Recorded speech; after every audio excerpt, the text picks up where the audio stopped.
Hello everyone, this is part 22 of What If Naruto Was Abused and Leaves Konoha, and I hope you guys enjoy this video and to like, to subscribe, and check out the playlist, to see more comment down below. Now let's start the intro.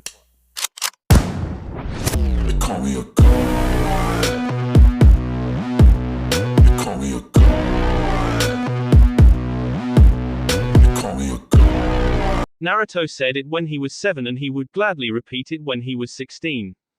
He hated mist. It was everywhere, smothering the landscape like the weather was actively trying to create an air of depression and hopelessness. The worst part was that due to some freak geography feature, the mist had somehow become saturated in chakra. He couldn't see or smell more than a few feet in front of him, and he hated relying purely on his hearing, especially when traveling through a place known for a technique called silent killing. Fu and Tayuya were even more unnerved, lacking even hearing to go on, having to stick close to Naruto or risk getting lost completely.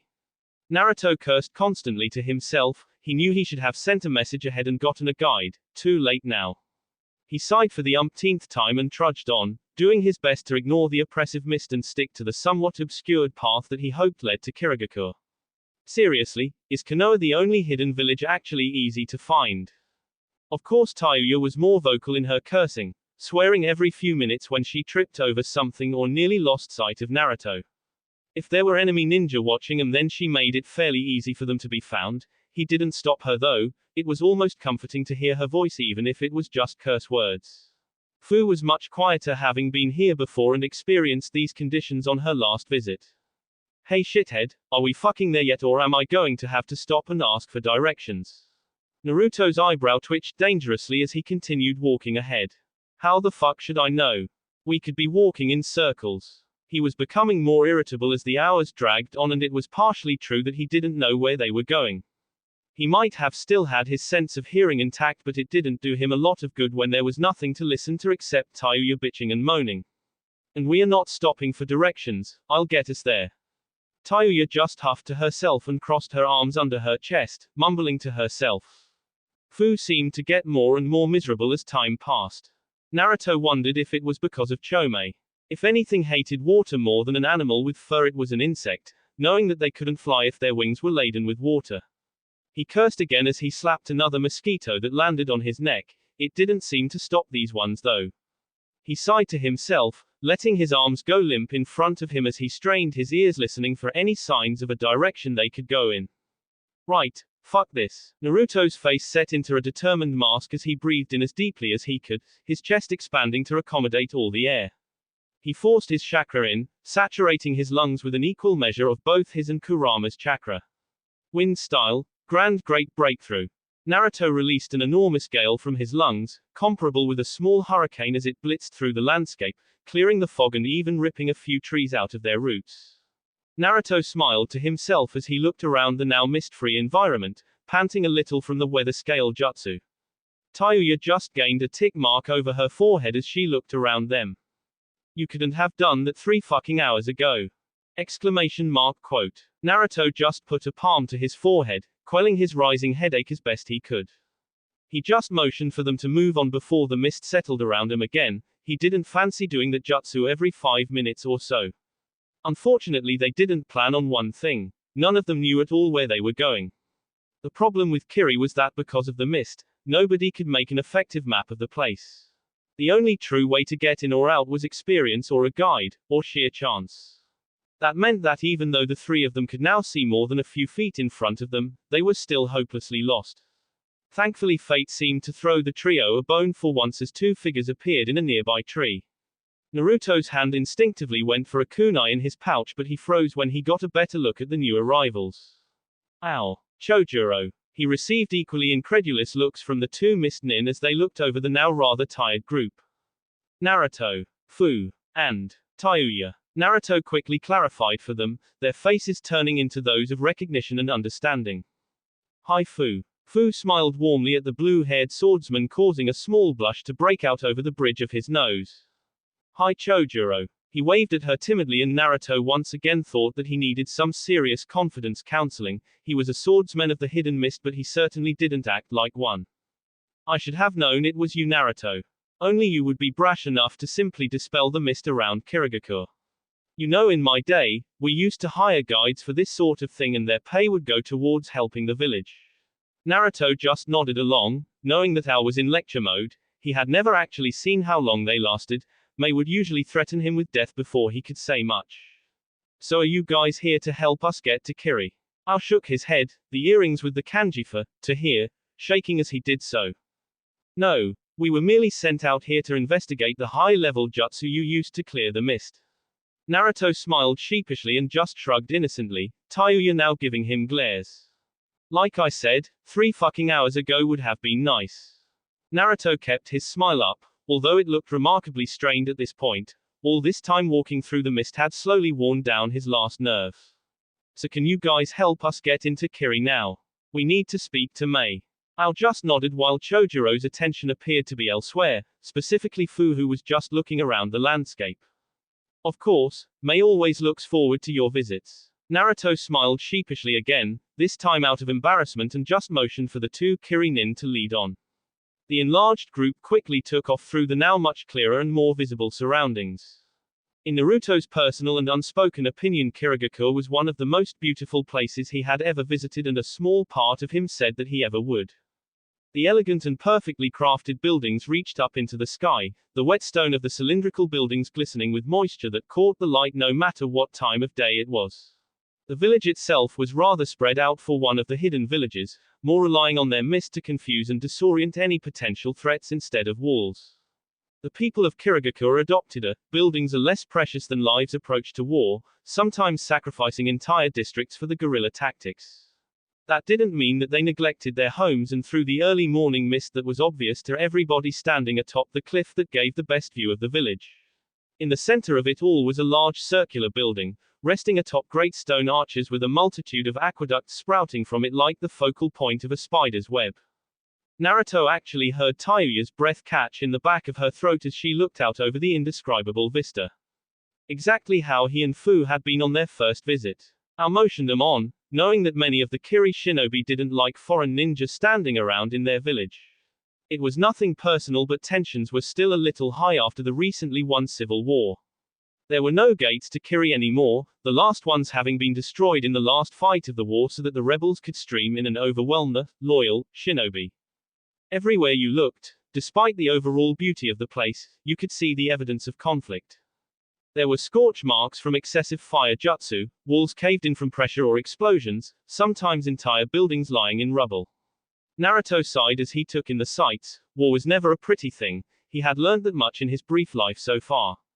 People tried to glamorize it, but the consequences were always the same. People died, families lost loved ones, and people became homeless or starving.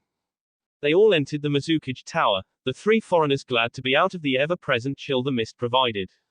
On the contrary, everybody in Kiri just seemed to be used to it, accepting the chill as if it was the most natural thing in the world, which to them it was. Supposedly the only time the mist had ever cleared from Kirigakure was when Mei fought against Yagura himself. Her lava release was supposed to be so powerful that it literally burned off the water vapor out of the air, although it only lasted a few days. They finally made it to the Mizukage's office, having to wait outside until the timid-looking secretary made sure Mei wasn't busy with anything. They were ushered in after they heard a few angry words from inside the office that sent the secretary scurrying away through the building. Ao and Chojiro stepped in first, taking their rightful place at Mei's side as she looked painfully down at the piling paperwork on her desk.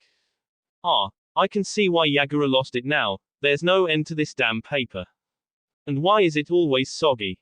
She slammed a fist into her desk and Naruto noticed the wood creak dangerously under the impact, making a trickle of cold sweat run down his neck at seeing the angered woman. Ao coughed into his hand loudly, which caused Mei to look up, not having realized people had even entered her office. She made to look around at Ao, but Naruto's mop of blonde hair caught her attention first. Her scowl quickly melted away into a genuinely relieved look as she took in the young Uzumaki. Naruto, Fu, it's really good to see the two. She looked around and finally spotted Tayuya, whom was amusedly observing the stressed Mizukage until now. Who are you? Ao leant down and whispered something in Mei's ear and a look of recognition overcame her face. Ooh. So you're the girl Naruto wouldn't stop talking about while he was here, really knew how to put a lot of the Kiri girls down, that boy. Said blonde just chuckled sheepishly while Tayuya just blushed, looking over at her boyfriend questioningly. She stood up from the desk, completely ignoring the paperwork which was her plan from the start, and walked over to the trio. Before Naruto and Fu even knew what was happening, they found themselves embraced in a one-armed hug each, both being pressed into Mei's impressive endowments without her realizing. Ao just raised an eyebrow, a disapproving look coming over his eyes as they nostalgically looked back to the past. Really, Mei, that's most improper. In my day, a woman hugging another man would get them some strange looks unless they were married. Of course, all Mei's selective hearing caught of that was, woman, man, get, married. In a move so fast, Naruto honestly believed Mei had copied the Hiraishin. She was across the room with her lips close to Ao's ear. Ao, shut up or I'll kill you. The room went deathly quiet with Ao wondering just what he had done this time, the rest of the room merely sweat dropping at the out of the blue threat. Mei turned around, her stern features set back into a happy smile as she walked back around the desk. Well, what do I owe the pleasure, Naruto, Fu, and Tayuya? Naruto smiled awkwardly, glad that the tension was lifted but still just a little freaked out by how bipolar Mei could be sometimes. Actually, we came to ask about the Sanbi. We understand that it was released when Yagura was killed. Mei looked down in a little sadness. Yagura had been her friend once, it had pained her to have to kill him like she did. Yes, it was released. We were by the shore when Yagura died, the Sanbi disappeared into the waters. Her eyes narrowed slightly as she took in the trio.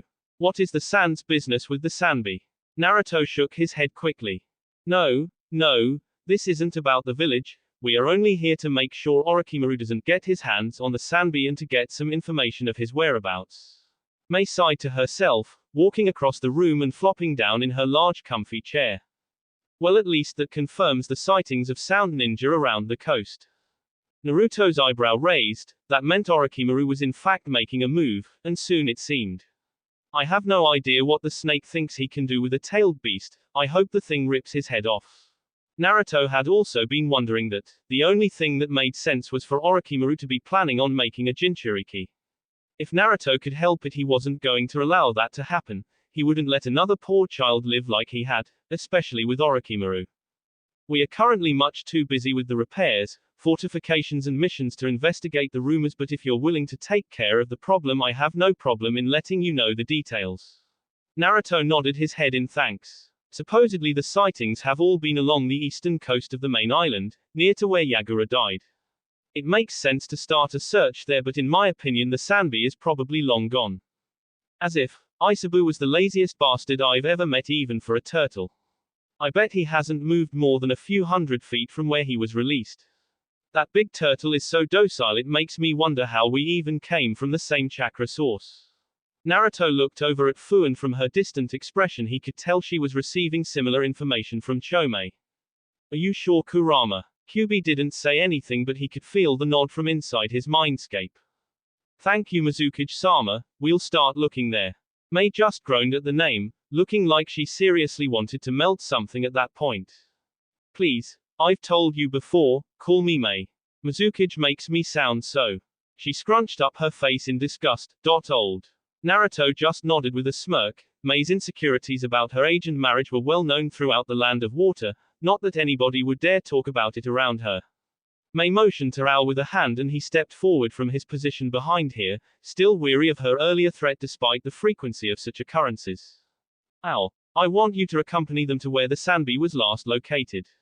We wouldn't want our guests getting lost again, would we? She said it with a smirk and Naruto just shrugged. It's not our fault we didn't grow up in this mist. How do you guys even navigate in it anyway? Mei just tapped a conspiratorial finger to her nose. We have our ways, although Ao has his own method. She didn't elaborate on that, instead dismissing the group and returning to her paperwork. She could have sworn that it seemed to have grown even more just while she was talking. Where are you coming from? Naruto and Tayuya snickered as they left the office with Ao just looking embarrassed at his Mizukage's behavior. Do you think we should have told her about using clones to do paperwork? Tayuya just shrugged and carried on walking. Ao caught that though, and his eyes lit up. He could tell Mei that and hopefully get back in her good graces. He smiled to himself, a rare sight on the grizzled veteran's features these days, and the group left the Mizukage Tower in good spirits. Whatever spirits the group may have left with were quashed after long enough running blind through the treetops. All they had to go on was Ao, who appeared as a fuzzy silhouette in front of them. They were making good time, but none of them liked randomly running through the mist when they couldn't see where they were going. Naruto was just about to clear it away with another wind jutsu when he saw Ao stop and hold up a hand. The three Sannin stopped on the same branch and tried to peer through the mist to see why Ao stopped. The oppressive fog parted just enough for Naruto to catch a glimpse of glimmering blue water beyond the trees they were standing in, and he breathed a sigh of relief. Before them was a large beach that spread out in both directions as far as he could see, which admittedly wasn't very far. There were a few large boulders jutting out of the waters close to the shore, but after that it seemed to drop dramatically and become deep. Okay, we're here, so what now? Both Fu and Tayuya looked at him incredulously while Ao regarded him curiously.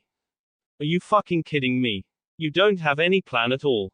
Tayuya smacked Naruto around the back of the head in annoyance. Ugh, great, now what the fuck are we supposed to do? How are we even going to find the thing? Naruto just shook his head quickly. Don't worry about it, he's nearby.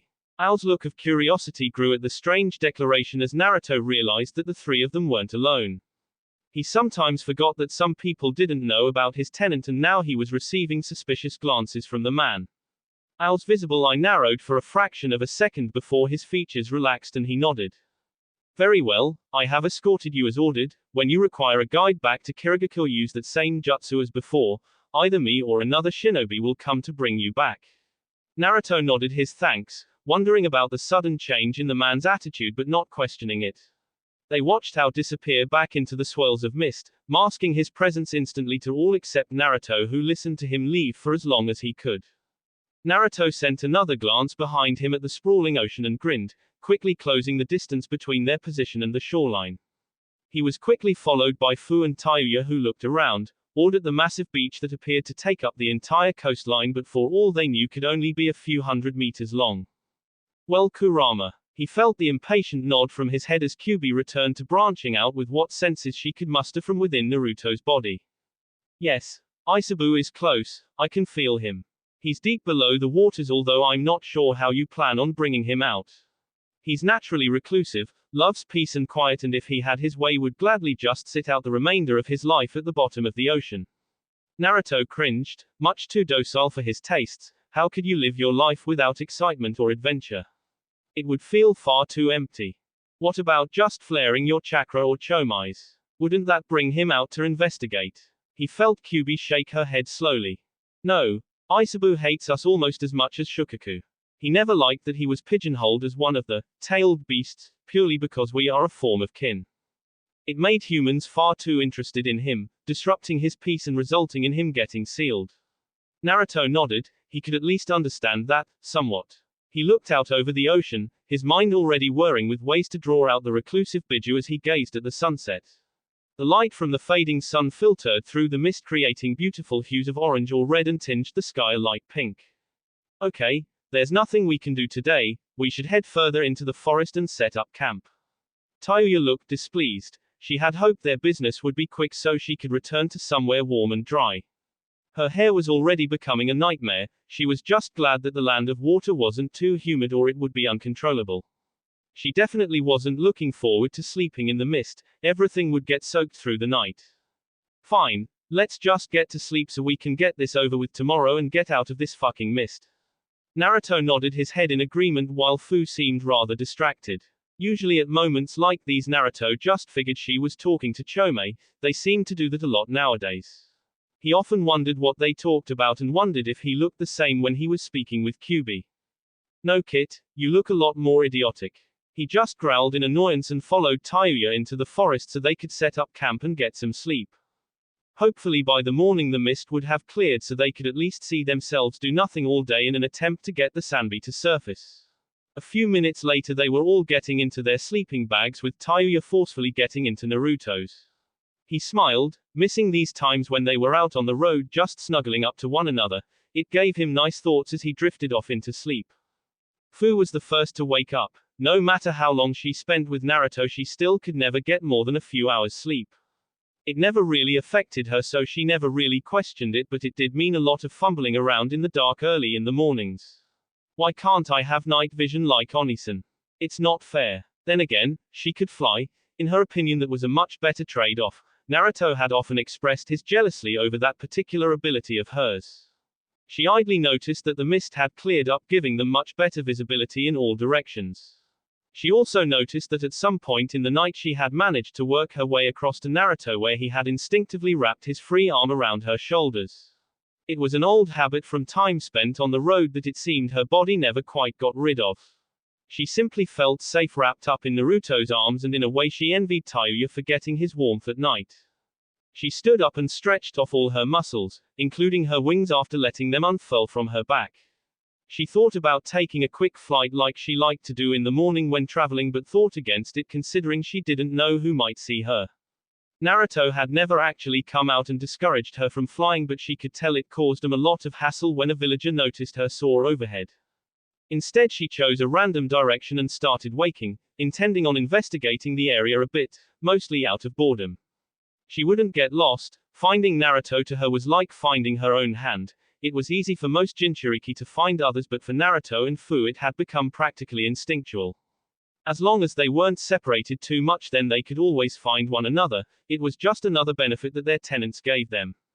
She wandered through the forest, lightly trailing her hands against trees she passed as she took in the smells of the forest with a smile. Fu loved nature. There was no one particular thing she liked especially, just the whole concept of living free without restrictions or obligations appealed to the part of her that enjoyed flight so much. Subconsciously she twitched her wings as she inhaled deeply, just enjoying having the chance to be out here. Without the mist smothering everything in sight, the forest was actually quite beautiful, sparkling with early morning dew. Multiple varieties of flowers dotted the grass, and she followed them as they began to grow more densely. They led her into a clearing where she saw a strange sight. From the trees she could spot a young boy of about her age sitting in the middle of the clearing, leaning against a tree and smiling down at something in his hands. Fu couldn't make out what it was, but it glittered slightly in the early morning sunlight. She pulled her wings back in and walked out into the clearing, immediately catching the attention of the boy. He had long light brown hair that fell down his back and wore a blue tunic over a green shirt and navy pants. She wondered what he was doing out here and wondered if there was a village nearby that they could get supplies from. The boy seemed more fascinated by the headband tied around Fu's arm. "Who are you?" Fu just smiled sweetly, earning her a small blush from the boy, something she had noticed happened a lot around boys her age. "I'm Fu." The boy smiled weakly, managing to look her in the face as he spoke. "I'm Yukimaru." Fu's smile brightened as she skipped over, sitting down next to the boy and trying to get a look at the object in his hands. "What's in your hands?" Yukimaru made a better attempt at hiding it, but Fu managed to catch a glimpse of what looked like pink glass before his hands covered it. "Why do you want to know?" Fu just shrugged innocently, looking around the clearing and the multitude of flowers it contained. "I don't know, I'm just curious." Yukimaru seemed to examine her closely, but not so much with suspicion as plain intrigue. "What are you doing out here? There aren't any villages around here." Fu looked back at him, still smiling lightly. "I could ask you the same thing." Yukimaru gulped. Even though there was no malice in Fu's voice, it made her wonder why he was so nervous. She wondered if it had to do with her. She had noticed boys seemed to change when speaking to her, like Chojuro. "I like to take walks in the mornings. I'm traveling with people that scare me a little bit." Fu cocked her head slightly to the side, thinking about what he said. "Then why do you travel with them?" Yukimaru took another subtle glance at the object in his hands. "They aren't all bad. Gurren is really nice to me and Gozu is nice to her, so he can't be that bad. The others are kind of mean though, but they don't do anything or Gurren gets mad." Fu nodded. She understood about having a person in your life that was special and you would go anywhere with, even if it meant going with people you didn't like. "So is this Gurren special to you?" Yukimaru smiled softly, looking up at the sky where the stars still twinkled in the early morning light before the sun overpowered them. "Yeah, I didn't have many people after my parents died, but when I found Gurren she was nice to me." He looked around, almost furtively as he scanned the clearing before finally relinquishing his hold on the object in his hands, opening them up so Fu could see. "She gave me this." Fu looked down and saw a white camellia flower encased in what looked like a light pink glass, or maybe some kind of crystal. It looked beautiful and perfectly cut. "Wow, it's really pretty." Yukimaru closed his hands protectively over the flower and Fu raised her own in a placating gesture. Don't worry, I'm not going to take it or anything. It's obviously really precious to you. He nodded with another sad smile before looking back at her, or specifically her headband. So are you a shinobi? I don't recognize your headband. She smiled proudly at him, moving her arm so he could see it better. That was my gift from my precious person, my Onisan, except he isn't really my brother but he acts like it. He's the first person who ever showed me kindness in my life. Yukimaru nodded along with her, understanding what that felt like more than most. But why does it say 7? Aren't they supposed to have the symbol for your village? Fu thought about it, subconsciously looking back in the direction of the camp. My Onisan has the same thing but his says 9, he says that our loyalties shouldn't be to a village.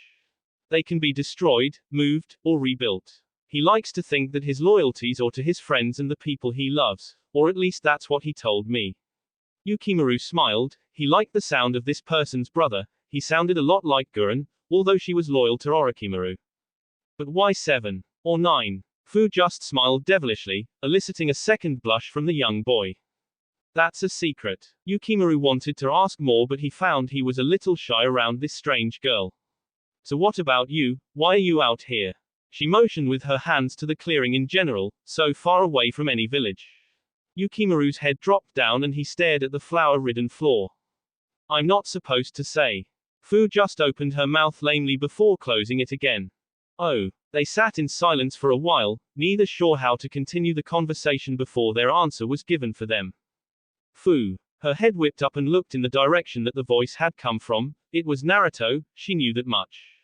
Yukimaru seemed a little shocked by the new voice and looked like he wanted to leave, so Fu put a hand on his shoulder which earned a third blush from the young boy as he stared at the caramel hand. Don't worry, that's my Onisan. He's probably just worried about me. Yukimaru smiled a little bit, reaffirming his idea that her brother seemed like a nice person if he would worry over her. Naruto chose that moment to walk into the clearing, already knowing where Fu was thanks to their connection. There you are, Fu, what have I told you about running off? Fu just looked down and sighed exasperatedly. To come back before you wake up. He nodded with a small frown, he didn't mind her having walks in the morning but he didn't like waking up and not seeing her there.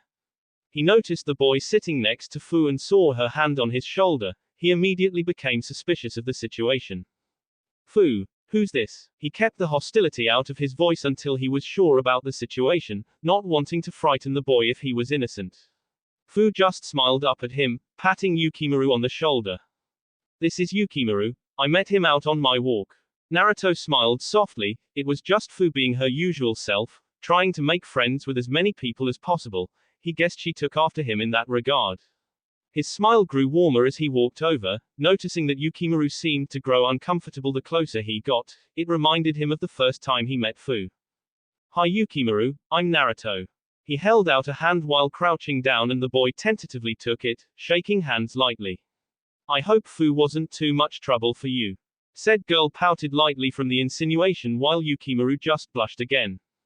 And no, she was actually really nice. Naruto's warm smile returned as he looked between them, his eyes narrowing mischievously. He may have once been naive to romance and attraction but Tayuya had changed all that, he wondered what was really going on here.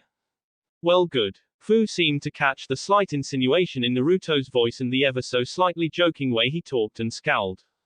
She wanted to tell him it wasn't like that she and Yukimaru were just friends but she didn't want to upset the boy's feelings. Tayuya had once told her that boys were mostly clueless about romance and would always deny any feelings they had. She forgot to mention that girls could be the exact same way. None of them got any time to ponder on Naruto's words as a fourth figure darted into the clearing, looking over the scene with a trained eye. Yukimaru, what are you doing out here? Naruto turned to eye the newcomer, seeing a tall woman with spiky blue hair pulled into a pineapple-like bun with two long, thin bangs framing her face. She wore a fur-lined green kimono with a thick yellow rope tied into a downwards knot at the back. Her eyes narrowed as she saw the two figures that she didn't recognize, both wearing strange headbands that just had numbers on. Something about the blonde one struck her but she couldn't quite place what it was. Hi, I'm Naruto Uzumaki. Gurren's eyes opened wide at the statement. This was the boy Kabuto was telling her about, except he wasn't really a boy, more a young man. In fact, if he wasn't the enemy Gurren might have been attracted to him, he was remarkably handsome in a wild kind of way. Gurren. Naruto nodded politely with a smile. Sorry if I kept your friend, my sister seems to have taken a liking to him. Both Yukimaru and Fu blushed, the latter scowling at Naruto while he just enjoyed seeing her irritated face. Gurren on the other hand looked at Yukimaru curiously, she had never seen him make a friend before, a part of her was sort of happy while another worried about what effect this could have on the mission. It's no problem. Naruto just nodded politely again while Gurren motioned with her hand for Yukimaru to follow her. He got up and walked out of her in the opposite direction of Naruto's camp but stopped at the edge of the clearing. He returned around and waved back timidly at the two of them. Bye Fu, Naruto. It was good meeting you too. The two waved back but Yukimaru was already gone, vanishing into the trees. Naruto waited a few moments before turning to Fu with a large smirk plastered over his face. So what was all that about? Fu just scowled at him in annoyance. Shut up. With that she marched off back in the direction of the camp with a chuckling Naruto not far behind. They were all walking across the surface of the water, thankful that the mist had cleared away so they could see better. Fu was doing her best not to look at Tayuya while said redhead kept having to suppress giggles every time she caught Fu shy away from her. She was about to go over and tell her it was just a joke when Naruto put a hand up, telling them to stop. Tayuya looked around, not noticing anything significant about this particular stretch of water while both Naruto and Fu had that far-off look that told her they were communicating with their Biju. Okay, Kyuubi say that Isabu is somewhere below us. He looked to Fu for confirmation and she nodded in the affirmative. Okay, I say we drive the Sanbi off, make it run away from here so that Orochimaru can't find it. He looked to his two companions as they thought over the plan before both nodded again, neither of them had any ideas anyway. Naruto took a breath before he formed a familiar hand sign and about 30 clones appeared around them. I would stand back if I were you guys. Fu and Tayuya quickly backpedaled from the group of Narutos while Tayuya began to have thoughts about how she could use such a jutsu in the bedroom. The clones all arranged themselves in a large circle about 50 feet across in diameter while the original joined Fu and Tayuya to the side. Tayuya naturally took a few more steps back. If Naruto wasn't with his clones it meant that he was about to do something dangerous and more than likely stupid.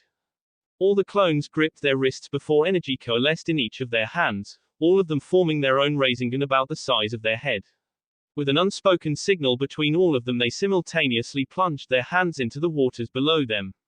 Instantly the swirling energies contained within their palms caused the waters to swirl violently as each of them began to sink into the whirlpool they had created. As they sank deeper and deeper into the tumultuous waters their whirlpools grew and grew until they began to overlap.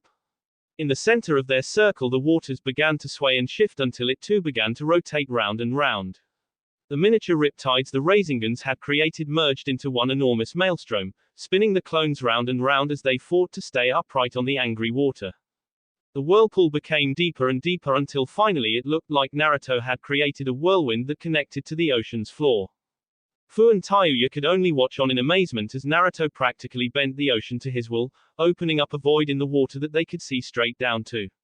Right at the bottom, now disturbed from its slumber they saw one great eye crack open and stare up at them angrily. An enormous roar resonated around the nearby area as the Sanbi stared up at the three people who had caused him to wake up. In particular it stared at two individuals, a certain blonde and a certain mint-haired girl. Kurama. Chomei. You dare show yourself to me. Naruto watched, as bewildered as his companions, he expected some hostility not outright hatred. Oh that's right, I forgot about the thing with his eye. Naruto's eyes opened wide at the sudden input from Kyuubi and when he looked down at Isabu he could surely see that one of the beast's great eyes was closed from what looked like an injury. You mention this now. He felt the great fox shrug from his mindscape and he had half a mind to go in there and kick the crap out of her for causing him this grief. He would have, except for the massive shrimp-like tail that shot up out of the vortex he had created before two more joined it and plunged into the side. The delicate balance was disrupted, causing all the clones to lose their footing and the Rasengans to dissipate.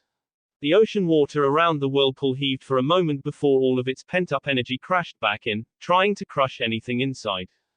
Fu, Tayuya, and Naruto all had to fight to stop themselves falling into the water as huge waves threatened to cascade over them. Fu immediately took to the air, rising high above the dangerous tides while Tayuya and Naruto dashed for the shoreline, actually outrunning a wave that was following them. They reached the sandy beach just as the small tidal wave crashed down behind them, managing to thoroughly soak them both.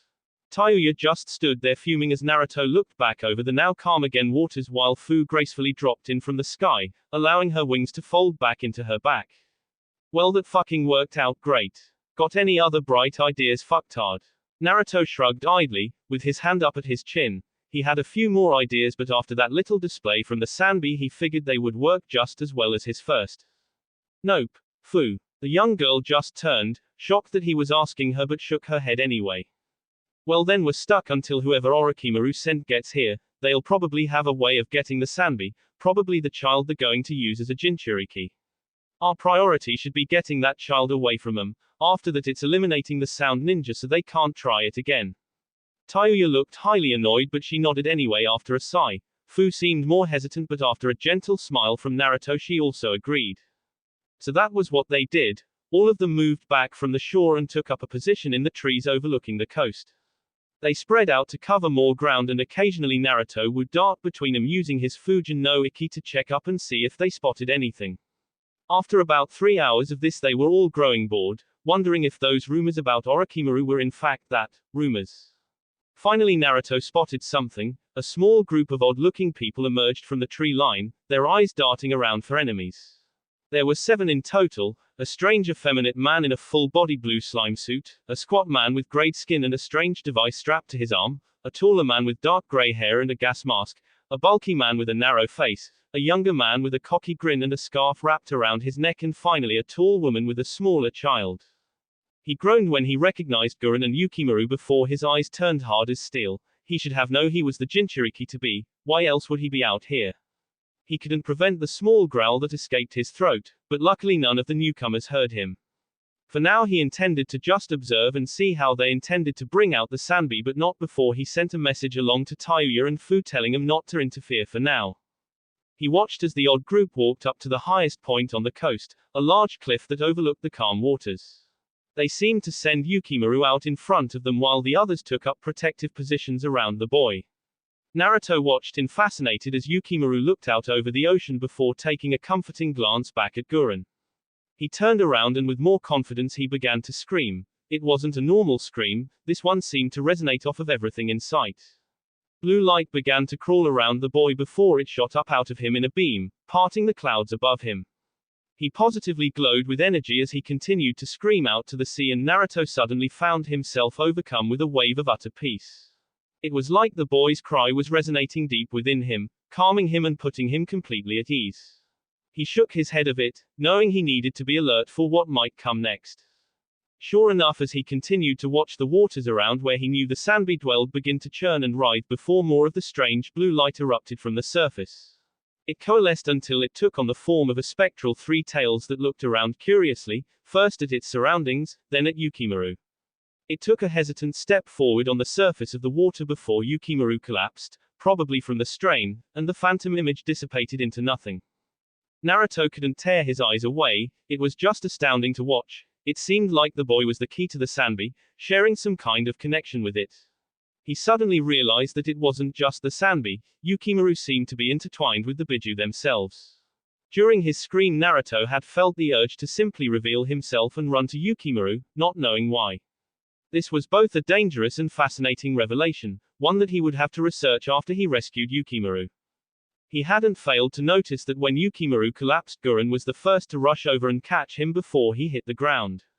Naruto's eyes narrowed in suspicion, wondering why a subordinate of Orochimaru would show care for the boy they were about to turn into a weapon.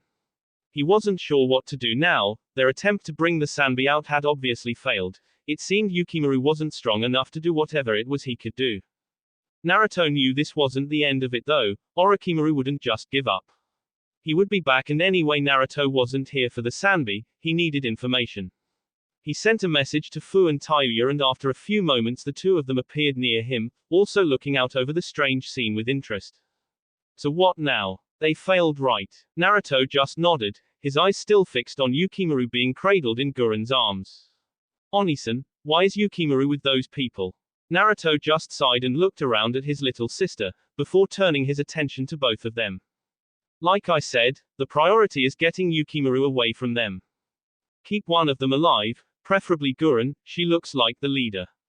Tayuya seemed confused that Naruto somehow knew the names of these people, but she nodded all the same.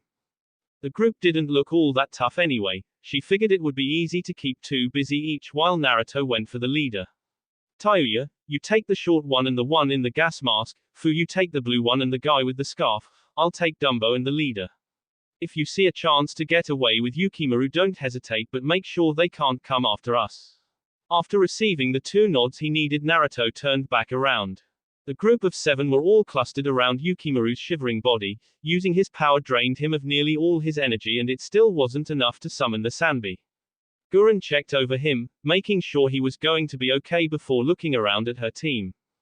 Rinji, get him a. She was cut off as a certain blonde appeared in their midst out of nowhere before grabbing Yukimaru and taking off with him further out into the water. It all happened so fast Gurren could barely react before she got her senses and turned her head.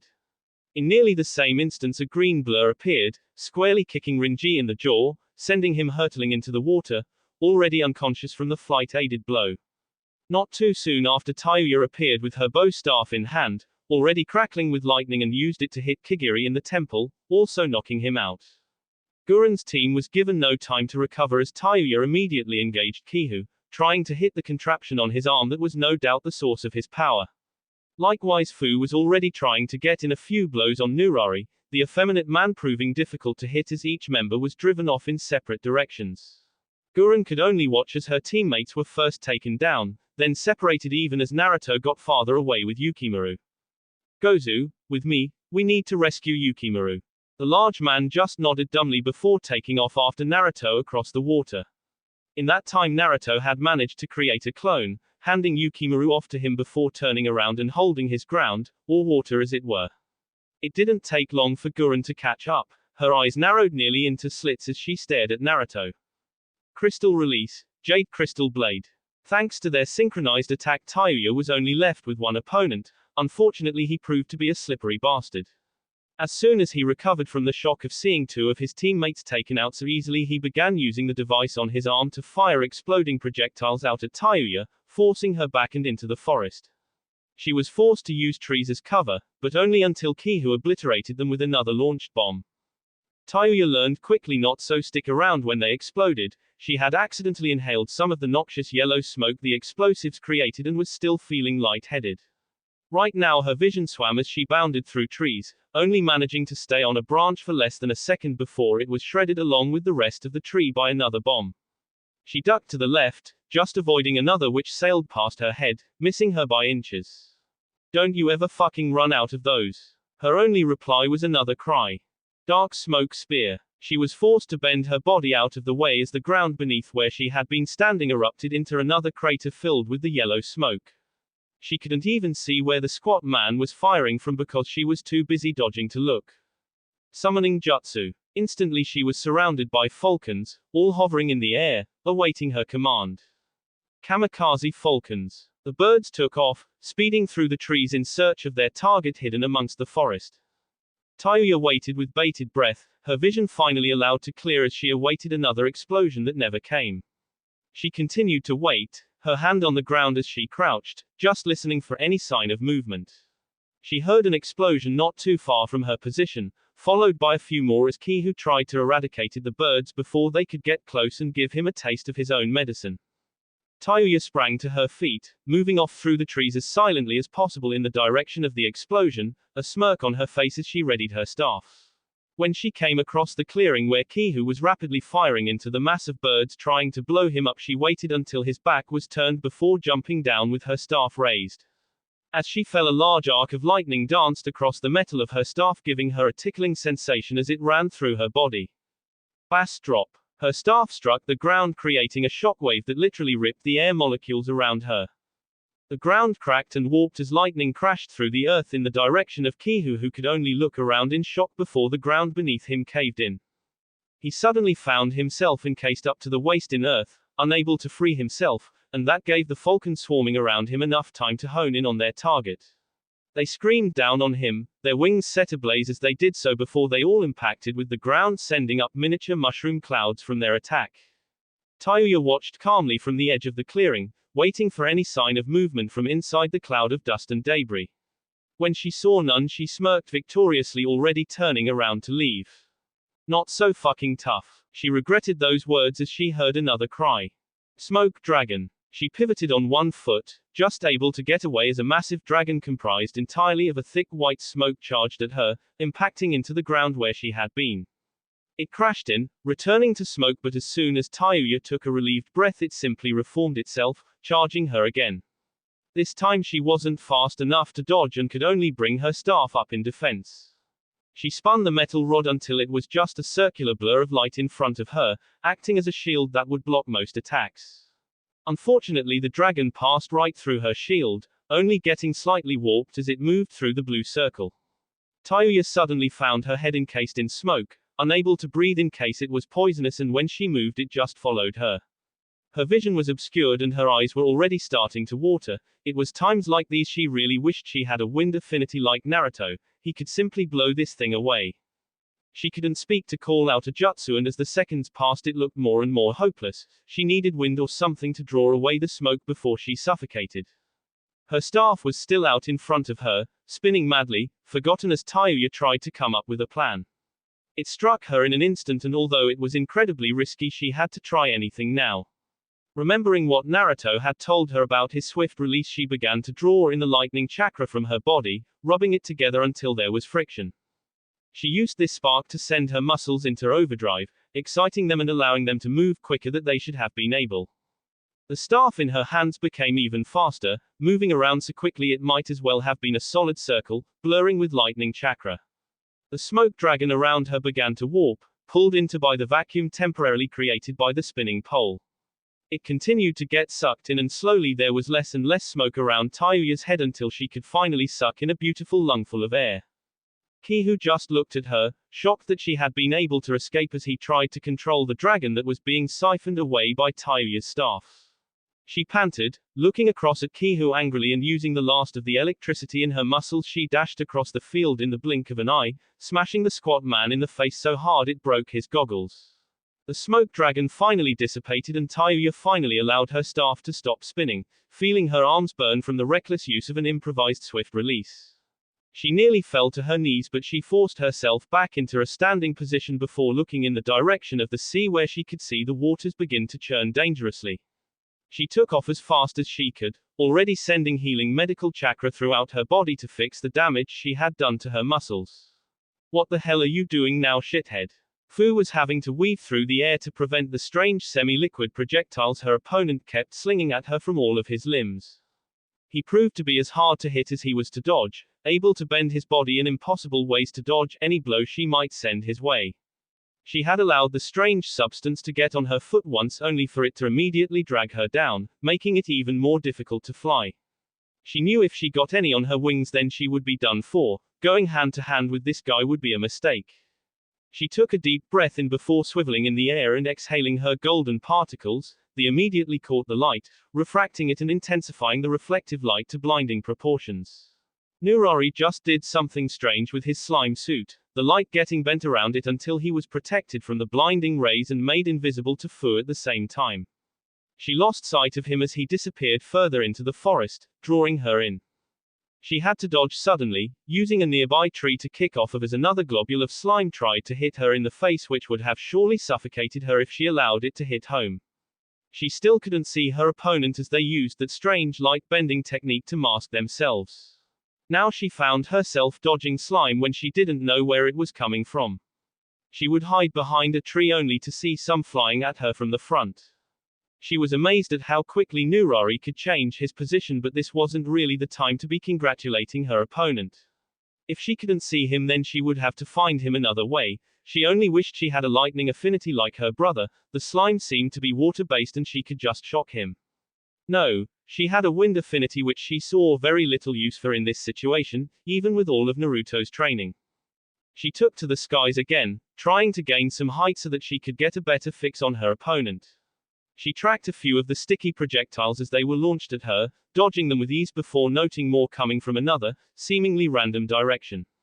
Unfortunately, she forgot the main rule of gravity: what goes up must come down. She felt the sticky slime impact with her wings, locking them up as they were forcefully stuck to her back. Her eyes opened wide as she was forced into a plummet, unable to steer herself or recover as she plummeted towards the ground. She managed to shoot a hand out and grab onto a passing branch, feeling her arm wrench in the socket as she nearly dislocated her shoulder. She groaned and pulled herself up before flopping back down onto the branch, careful not to lay her back against anything in case she got stuck. She rubbed her shoulder tenderly, waiting for Chome to do her thing and fix it up while she scouted out the area with her eyes. All of a sudden she caught the slight warping of the air on a tree branch not far from her and flung her body out of the way before a globule of slime could ensnare her completely. As she jumped she threw a few kunai the direction she had seen Nurari last, only for him to reappear and catch all the kunai on his arm, the slime acting like a buffer to stop him getting hurt. Wind style, wind shuriken. She threw out her hand even as she was falling, sending out 5 or 6 shuriken comprised entirely of rotating wind. They shot through the air at her target, ripping through the slime he had put up to defend himself and actually managing to draw blood for once. She heard him cry out in pain in an all too girlish scream before she latched onto another tree trunk, using it to launch herself back onto the branch she had been on before. She reached Nurari just as he was crouched over, clutching the cut on his arm in pain. Wind style, Grand Wind Shuriken. She launched the larger than normal shuriken at Nurari, satisfied as it tore through his torso, neatly bisecting him in two. She felt slightly ill at the slight but was forced to overcome it when she saw the clone simply dissolve into a pile of slime. Again she had to dodge out of the way of another globule of the slime, really starting to get pissed by this slippery asshole. She turned, located the warping of light and forced wind chakra through her tenketsu, blasting off the branch like a small rocket so that her fist could impact with the only part of Nurari that wasn't covered by the slime suit, his face. He keeled over in pain, clutching his broken nose as Fu waited to see if this one would just dissolve into a clone as well. My nose, you broke my nose. The effeminate man just looked up at her in pain as she kicked him in the face, knocking him out cold. The slime on his suit meant he adhered to the branch so she didn't have to worry about him falling off. She looked around, seeing the sea where the waters had begun to pick up, churning dangerously in what looked like a miniature maelstrom. Oh no, Onisan. Naruto ducked under another swing of Guren's crystal blade, blocking it with a kunai strengthened with wind chakra as it came around again. This went back and forth for a while, neither really gaining the upper hand until Naruto finally noticed an opening in Guren's defense. He lashed out with a leg, intending to hit her in the side and wind her until his clone could safely escape with Yukimaru. To his surprise, when his leg connected, it felt like he was striking a solid wall, jarring his body and giving the woman enough to lash out at him, managing to draw her blade along his chest. Naruto back flipped away on the water, putting distance between himself and the crystal user. He looked at her and tried to find out why his kick had failed. He just managed to see the glint of light reflect off her crystal armor before he was forced to duck again as an enlarged arm tried to strike him. He turned his attention to his second opponent, the brute of a man who was able to change any part of his body into mud at any given time. Luckily for Naruto, all earth techniques were weak against lightning, and they just happened to be standing on a large body of water. He reached into his cloak before either of his opponents could stop him, drawing out a scroll before unsealing its contents.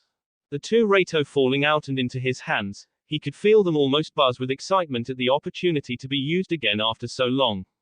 He obliged them, holding them up in the air as the already dark clouds above them thickened, arcs of electricity already passing through them. Lightning style, lightning ball.